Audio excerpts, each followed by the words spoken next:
Karewa e uhinga, o pau ke ai ufi'ufi ai ulu kau fefine he lotu pe ai tataa. Ai ulu kau fefine he nau mai ke lotu. Ahan foku kai ke whai he wisiriana. Pea kua mai ni hia tau kawe mai ai ki kahoa kura. Ka koe ki kahoa kura ne ke ulope na e hau me i whē, o mole mole atu. Koe ki tuk whahol na toka mata mai ki mui, hanga peka tau koe kuonga kuinchalo tēnai. Mahalo koe mea ai ako tapu, ka kuna o hao eno toi kume ngahi uhinga whakatohi tapu, mai hafa ka ko pepe au, tau ai maambe. Koe tuk whaholo koe na ka mata mai mo siasi, ne ai tataa e kau fefine. Ne hau koe lotu hake mai ki tonga, ne ai tataa ai kau fefine ai lotu. Kui ni mere moala mo ina tolu koe na nau lotu e fungasia ko veiongo. Tala no peka historia. Pena mo tai ni kui ni e kuin Charlotte, na nau ai tataa. Pea uku kei tau he tuk whaholo whakasiasi koe ni, mo tuk whaholo whakatohi tapu koe ni i ngai siasi tonga. Koe ngai siasi ia tau uho taha, pe tau waka taha. I lotu whametotisi koe na hake mai ki tonga, e tau tahiwa, e tau tahavalu, ua hono. Pea ko whamke uhanga whaine hino heni rei mo tolu, ai uinga whakatohi tapu. O ku hau ia pe me ulak korinto wahe taha taha. Ulak korinto wahe taha taha, pea ue ngahi uinga lalahi e nima koe ni ko toa mai pe koe uhinga ia ko paua ke ai tataa e kau fefine, pe ai ufi ufi o nau uru, pea i kai ke ai tataa e kau tangata, pe ai ha ufi ufi o tau ulu e kau tangata, he aho toa pe tau tukua he au e otua, he whakataha anga ai siasi. Sio, o koe ke tau ai ufi ufi ki tau tolu, kai ai ufi ufi kau fefine, koe hanfo keu tae ufi ufi loua. Koe mea tae ngāri e he lau e apostolo. Ka koe uhinga uluaki, koe tuku whakaholo e ni ai siasi, na talo na tau hi mai talo mei mo. Ulau bege besi uluaki pia koe ni, o ko whama aloa to mo manatu ke te au i he mea ko toa pe mo puke puke, ai ngahi tu uni, o whakatatau ke utuku atu. Ai ko ngai tu uni, ko ngai tu whakaholo ia, ne whamatala ni ke pau ke ai ufi ufi ula kau fefine, kai oa ufi ufi ula kau tangata he lotu, pe osie te ne hoko adurewa, ke ne whamatala, ki he wanga hono whai o mohe ai e. Masio, o i he revolo tatau, ai ufi ufi ula kau fefine, koe tuk whaholo ai siasi, pea mono tauhi o mohe ai e. Tau tahi tato top tapu o mohe ai e ki, ka kai ke tau tauhi top tapu, ai ufi ufi ulu ai kau fefine, ai tataa, pe ai havei. Ai fuko winga mea koe ke ai ufi ufi mua pūlou, ke he pūlou me ufi ufi, ke ufi ufi, whakatangata pe ai lo ulu koe o fefine. Sai, koe ulaki uhinga ai, koe tuku whakaholo ai siasi, tora mai paula vesi uaki, me vesi taha no, kau kai ha toko taha kumatamata fie whakakikihi i he me ani, o i kai te tau whai haanga pehe e ki tau tolu, pe koe ngahi siasi o Otua. Aia, ilo pe paula i fie whakakikihi ni, hanga pe koe ni, mo mea mai ki program koe ni, te mo fie whakakikihi e uhinga koe ni ton ke ai vei, pe ai ufi e ulu pe ai tataa e ulu kau fefine. Kato mai paolo, koe ka mea behe siasi Otua, koe tau i behe siasi Otua e tuk whakaholo koe ni o tae whehu ia.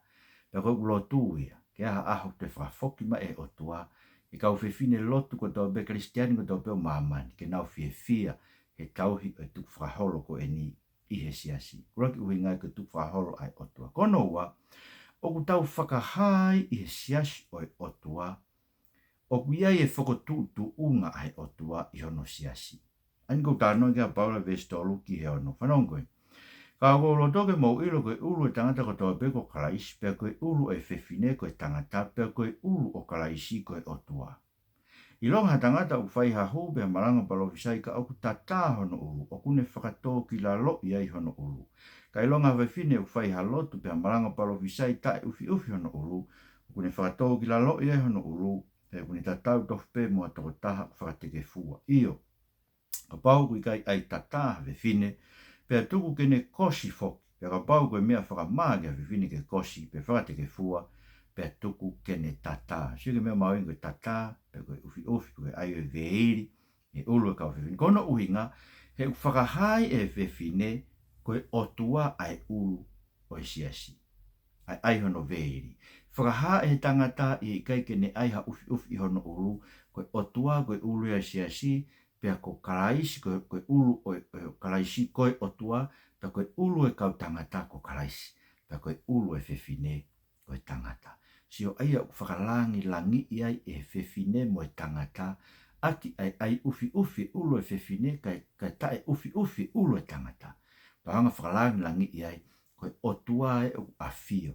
Uso ke ahoni ke robe na kamata ne fe ki o ko ni isa yo ne puno ke tu ko talu tupu aga ma no foi mo me tamai ki lau tohi. Ni ke fa mi a pehe lau no pehe ina e afio petu e me no afio anga wa ne to o ki laka puno wat ke tu. Uso ke ka kono uhinga fo ke tau ai fra apa ko ia. Ko sio ke fra apa en ko tau fai ke tu e ngai tu. Ko tai ufi ulo ka tangata ka ufi ai ulo ka fefini kono wai.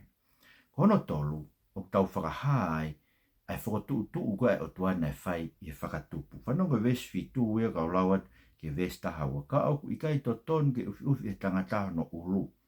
He koe i misia me langi o Otua ka koe fefine koe langi o tangata.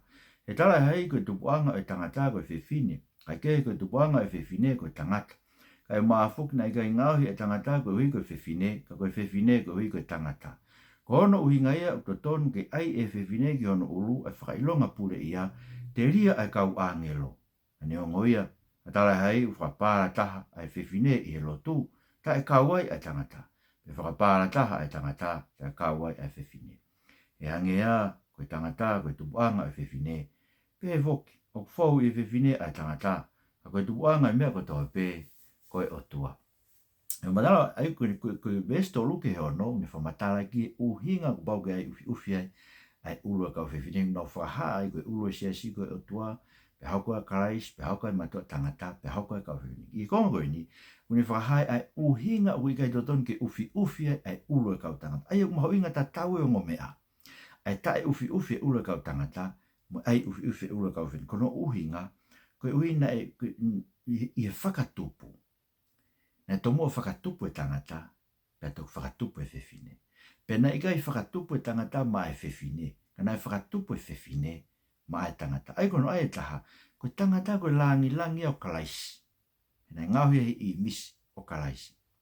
Ngauhi fefine i misi o Otua, ka koe langi o tangata. Nā ngauhi koe uhi koe tangata.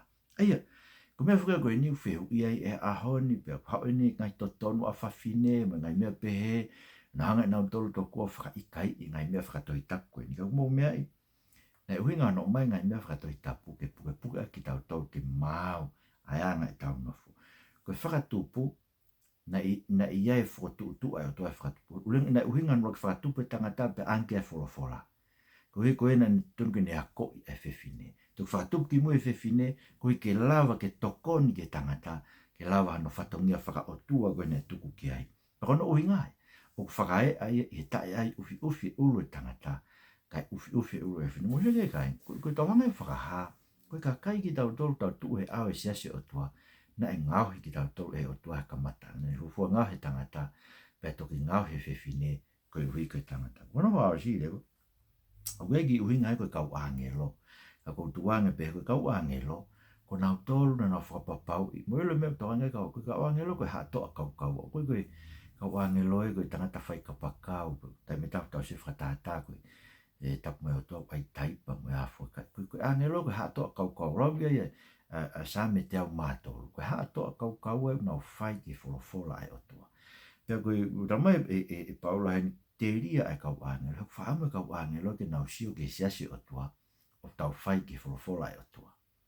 Whame angelo ke sio ke te tau tatau muna. He ngau tu muna tu he ae Otua o whaiki wholofola Otua. Ko tau mai koe ke Siasi o tau tu he ae Otua. Whame angelo ke sio ke te tau whai ke wholofola Otua o ai ufi ula kau fefine. Ka awa ufi ula kau tangata. Kono whakao si lewa uhinga ono ni ma. O tau whakahai e tangata. A whama mo uhinga ono whai. Ko ufi koe o natula. Ai ufi ulu o fefine whakai natura a kono ulu loloa. Ufi whakai natura i. Unehanga whakamahino mai ai fie mau. Oi ufi ko mea whakalau maari e. Aia, mo utangia i he mea o kuhai e te kumautolu. O tāua ke whai e fefine ha huke he Otua tae tataa. I kai uhino i ki mautolu e natura. Ka ulu loloa ha tangata. Ko mea tae ngāri kia teia. Ka ulu loloa ha fefine. Kono langi ia. He koe lou ulu ko tuku mo no pulong. So me mawinga vile ke tawhatoan kau tangata.